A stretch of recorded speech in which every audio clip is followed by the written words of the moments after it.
Hi நண்பா, welcome back to SS unique. Actor Harish Kalyan அவர்கள் தளபதியோட எடுத்த ஒரு ஃபோட்டோ மூமெண்ட்டை பற்றி ரீசெண்ட் இன்டர்வியூவில் ஷேர் பண்ணியிருக்காரு. ஸோ அது என்னன்னு சொல்லிட்டு இந்த வீடியோவில் ஃபுல் அண்ட் டீட்டெயிலாக பார்க்கலாம். அதுக்கு முன்னாடி நீங்கள் என்னோட இன்ஸ்டாகிராம் ஐடியை ஃபாலோ பண்ணலன்னா டிஸ்கிரிப்ஷனில் லிங்க் இருக்குது, மறக்காமல் ஃபாலோ பண்ணி சப்போர்ட் பண்ணுங்கள். சரி வாங்க வீடியோக்குள்ளே போகலாம். அதாவது இந்த ஒரு ஃபோட்டோ வாரிசு ஷூட்டிங் டைமில் எடுத்தது. நான் என்னோட மேரேஜ்க்கு இன்வைட் பண்ண போயிருந்தேன். என்னதான் நான் லஞ்ச் டைமில் போனாலும் 10 நிமிஷம் நான் போயிடுறேன் அப்படின்னு சொல்லிட்டு தான் போனேன். அண்ட் அவருமே பயங்கர ஸ்வீட்டா பேசி நான் மேரேஜ் அப்போ ஃபாரின் போறேன், மேரேஜுக்கு வர்றது கஷ்டம் அப்படின்னு அப்பவே சொல்லிட்டாரு.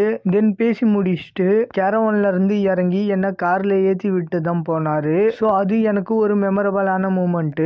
தென் ரீசெண்டா சிவகார்த்திகேயன் அவர்கள் கிட்ட the greatest of all time படத்துல தளபதி உங்க கையில துப்பாக்கியை கொடுத்தாரு, நெக்ஸ்ட் ஜெனரேஷன்ல நீங்க அந்த துப்பாக்கியை வாங்கணும்னு ஆசைப்படுறீங்களா அப்படின்னு கேட்டதுக்கு டெஃபினட்டா அது ஒரு பயங்கர பாசிட்டிவான விஷயமா இருந்துச்சு. அண்ட் அவரு சினிமா விட்டு போறது ஒரு மிகப்பெரிய இழப்பு தான், பட் அது நம்ம கடந்து தான் ஆகணும். அண்ட் டெஃபினட்டா நெக்ஸ்ட் ஜெனரேஷன்ல அந்த துப்பாக்கியை வாங்குற தகுதியை நம்ம தான் வளர்த்துக்கணும். ஸோ நல்ல படங்களை தொடர்ந்து பண்ண முயற்சிக்கணும் அப்படின்ற மாதிரி சொல்லியிருக்காரு. அண்ட் ஹரிஷ் கல்யாண் அவர்கள் ரீசெண்ட் டைம்ல நல்ல ஸ்கிரிப்டா செலக்ட் பண்ணிட்டு இருக்காரு. 2023 பார்க்கிங் படம் பயங்கரமா பேசப்பட்டுச்சு. தென் அதுக்கப்புறம் 2024 ரப்பர் பந்து ஒரு மிகப்பெரிய வெற்றி. ஸோ அவரோட கதை தேர்வு நல்லா கிளிக் ஆகுது.